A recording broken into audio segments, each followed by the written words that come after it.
ఇదే కదా నీ కథ ముగింపులేనిదై సదా సాగదా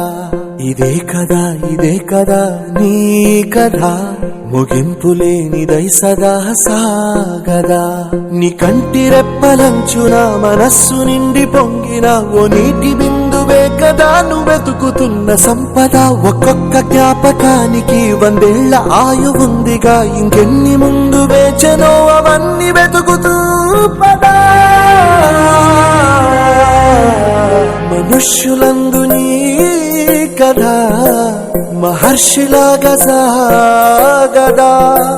మనుష్యులందు నీ కథ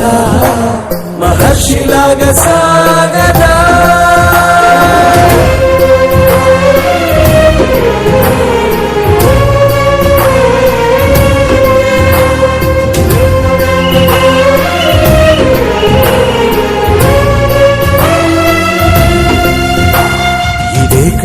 ఇదే కదా నీ కదా ముగింపులేనిదై సదా సాగదా ఇదే కదా నీ